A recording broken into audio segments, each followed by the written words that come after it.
मजदूर के जूते। एक बार एक शिक्षक संपन्न परिवार से संबंध रखने वाले एक युवा शिष्य के साथ कहीं टहलने निकले।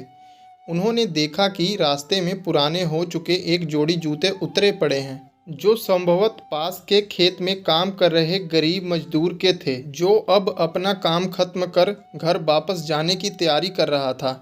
शिष्य को मजाक सूझा। उसने शिक्षक से कहा, गुरुजी, क्यों ना हम ये जूते छिपाकर झाड़ियों के पीछे छिप जाएं? जब वो मजदूर इन्हें यहाँ नहीं पाकर घबराएगा तो बड़ा मजा आएगा। शिक्षक गंभीरता से बोले, किसी गरीब के साथ इस तरह का भद्दा मजाक ठीक नहीं है। क्यों ना हम इन जूतों में कुछ सिक्के डाल दें और छिपकर देखें कि इसका मजदूर पर क्या प्रभाव पड़ता है। शिष्य ने ऐसा ही किया और दोनों पास ही झाड़ियों में छुप गए। मजदूर जल्द ही अपना काम खत्म कर जूतों की जगह पर आ गया। उसने जैसे ही एक पैर जूते में डाले, उसे किसी कठोर चीज़ का आभास हुआ। उसने जल्दी से जूते हाथ में लिए और देखा कि अंदर कुछ सिक्के पड़े थे। उन्हें बड़ा आश्चर्य हुआ और वह सिक्के हाथ में लेकर बड़े गौर से उन्हें पलट पलट कर देखने लगा। फिर उसने इधर उधर देखने लगा। दूर दूर तक कोई नज़र नहीं आया तो उसने सिक्के अपनी जेब में डाल लिए। अब उसने दूसरा जूता उठाया, उसमें भी सिक्के पड़े थे। मजदूर भावी भोर हो गया। उसकी आंखों में आंसू आ गए।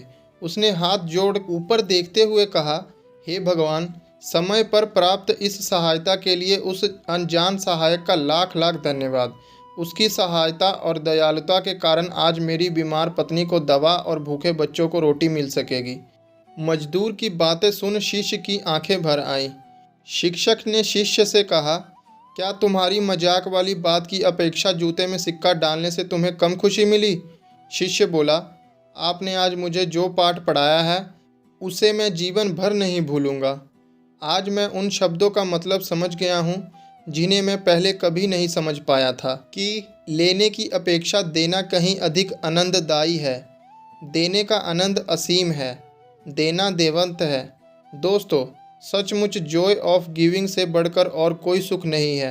हमें इस कहानी से शिक्षा लेते हुए अपनी अपनी क्षमता के अनुसार ज़रूर कुछ न कुछ दान देना चाहिए और ज़रूरतमंदों की हर संभव मदद करनी चाहिए। तो मिलते हैं दोस्तों अगली कहानी में, तब तक के लिए धन्यवाद।